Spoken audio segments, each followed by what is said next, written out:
Another harrowing tale of utter brutality, this story plumbs the depths of darkness contained in the human psyche. We open on a beautiful desert landscape as a helicopter thumps into view and soars overhead. But this is no mere desert tour, it's the private charter of Richard and his precious cargo Jen. They're taking a luxury trip out to spend an intimate weekend at his desert shanty. Jen goes in to explore her new surroundings as Roberto hooks a brother up with some primo peyote. Richard then finds Jen making sure the bed works before showing him a level of premature gratitude and has ya boy thanking his Lord and Savior. Later, Richard gets a call from the old ball and chain about some banal thing, with their toddler fussing in the background. He gives his opinion, as is the husband's obligation, but returns to Jen to confide that she and him are all good. Building a family is just super complicated, you know? Plus, he enjoys the privilege of infidelity. The next morning, as the cleaning robot hums away in the infinity pool, Jen saunters about casually looking for treats. What she finds are Stan and Dimitri, also searching for treats and unrepentant in their gaze. Richard comes out and is disappointed the boys have arrived a day early. His plan had been to swap out his mistress with his hunting bros so as not to mix friend groups, and possibly to avoid their furtive glances. But since they're here, they make the best of it with introductions and unabashed leering. Even though it's now partially bro time, Jen doesn't let that hinder their enjoyment of each other's bodies. By that evening, they're all fast friends, discussing their life desires and taking the male gaze to the extreme. Look at those gums! Dimitri then notices the peyote. However, despite their enthusiasm, Richard follows all safe hunting practices, which includes the exclusion of hallucinogens. He sawed his own leg off without feeling a damn thing. Damn, that sounds like some good shit. So he gives their little friend to Jen to tuck away for safekeeping. After that, Jen gets some music started and puts on a little show, providing the most long-distance lap dance in history. When Richard declines her advances, she chooses Stan. Hey, good for you, Stan. She must be really into you. Now starting to feel himself, he shows them all why they called him Snake Hips in high school. And he basically jizzes in his pants. Seeking to reestablish his place in the hierarchy, Richard takes her away caveman style. The next morning, as the apple goes to rot, Jen emerges to a still enthusiastic Stan. Having shared the intimate ritual of dance, he now considers her his property and provides uninvited touches under the presumption that they're now at least halfway boyfriend-girlfriend. Richard's gone off to provide their passports to the game warden, and with Dimitri sleeping off his hangover, Stan keeps Jen feeling comfortable and protected by possessively and awkwardly staring at her without break, possibly confused as to why she has not yet backflipped onto his dick. She decides to go pack for her departure, leaving him to wonder what he did to earn her scorn. You know, this always happens to nice guys. I mean, he even respectfully stays hidden as she gets dressed. Females just don't appreciate chivalry anymore. He cordially invites her to visit him after their vacation is over, but she has to wash her hair that day. What is it you don't like about me? He hopes to logic her into falling for him, and she attempts to delicately navigate this tender rose garden by telling him it's because he's a short king. But as he points out, he was short when she danced up on him.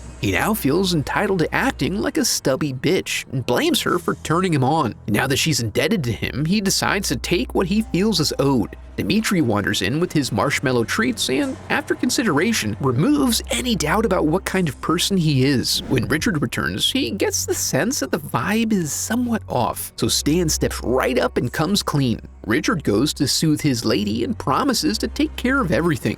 After Jen wakes up, Richard surprises her with a job offering in Canada and a hefty wire transfer. This goes over not well, but she has to understand that she's like so irresistible, and he and Stan are business partners. That's no small thing. Richard proves to be unappreciative of the invocation of his wife. And with things turning physical, Jen takes off running. They all give chase, each to their own ability and fitness level. And despite maintaining the gap, she is ultimately thwarted by the deepness of geological time. With shit getting real, Richard tries to talk her back from the ledge, agreeing to call in Roberto and reschedule her pickup for 30 minutes from now. This creates enough comfort to allow him to move in for a shove over the edge. Luckily though, she does not hit the ground. The plan he just formed in his head is that they clean up, do their traditional hunt, and return home acting as normal as possible for a trio of business bro psychos. Given the stakes now, they all agree. So while she chills out for a bit, Richard burns up any evidence that she ever even existed. Then the boys gear up to go LARPing as big men. We then get a documentary-style close-up of an ant in its normal habitat, but getting totally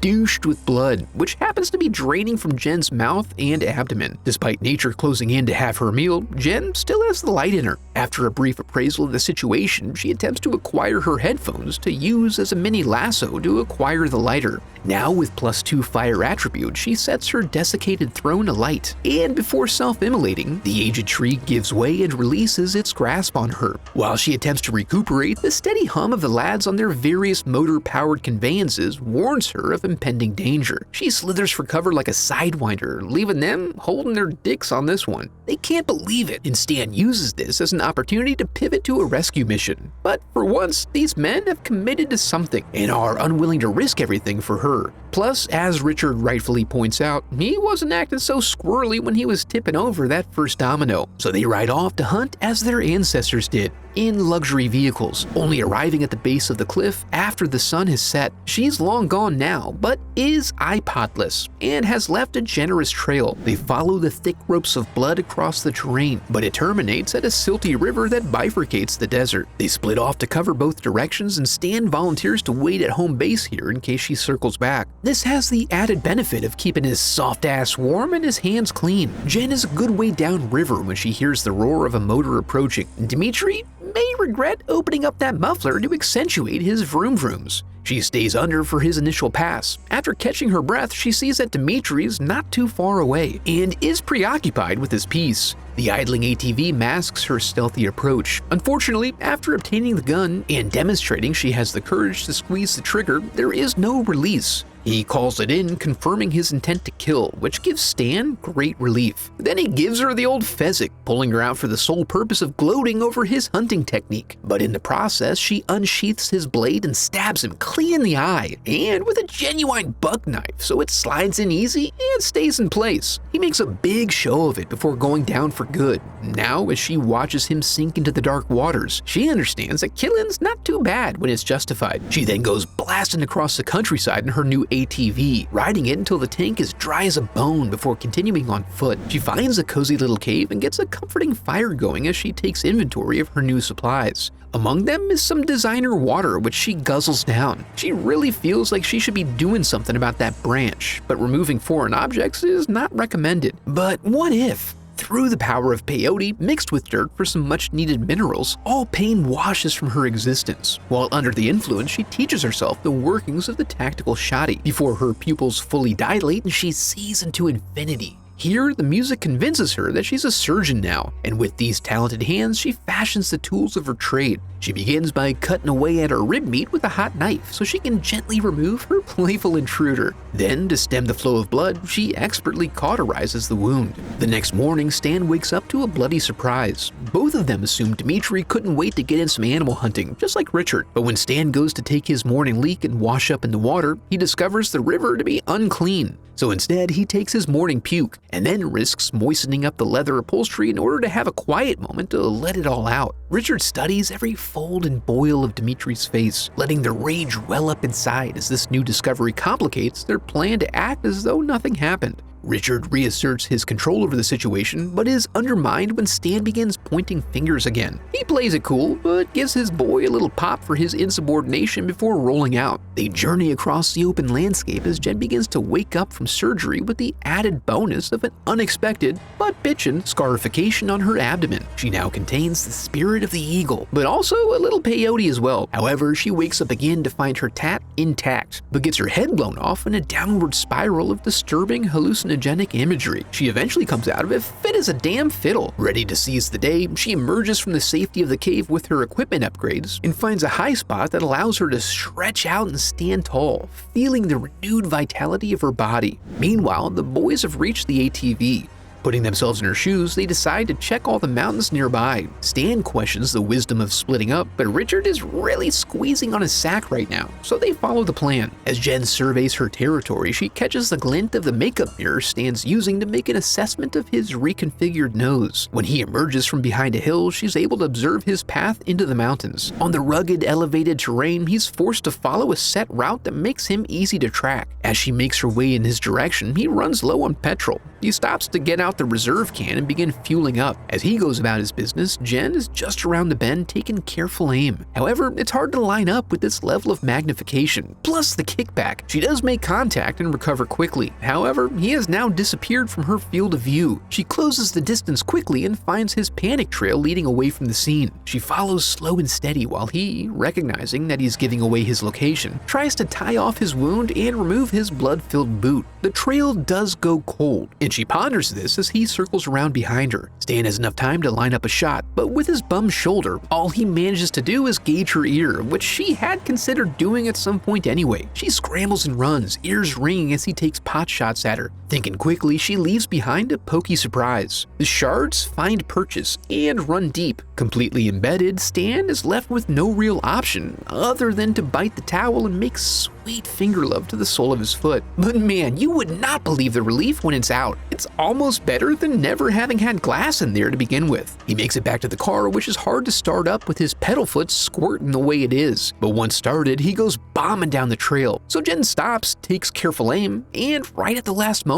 puts her round through the headrest. She steps up to admire her work and then commandeers the vehicle. Meanwhile, Richard is trying in vain to raise his pal on the radio. He does this until nearly dead, but luckily the battery goes first. With no other choice, he goes back alone, which is probably for the best because he's significantly dehydrated. He zooms back in the dark, ready for anything, and arrives at sunrise. He cools his heat-stroked brain, and with the place being pretty quiet, he takes a beat to dirty up the couch. After a minute, he calls Roberto to cover his tracks by claiming the boys went home early and asks him for immediate extraction. With a little time before he has to leave, he takes a moment of quiet introspection and then peels off his dirty layers to go rinse off in the shower. But before he can even hit that shit with some soap, a noise alerts him to a possible presence. He stalks out to the living room, guns ready, and he covers the entire floor plan to ensure the house is clear. He even takes a naked trip out to the edge of the pool to satisfy his paranoia. He was correct to be wary because he returns to find Jen drawing a bead on him and appearing as a vengeful spirit.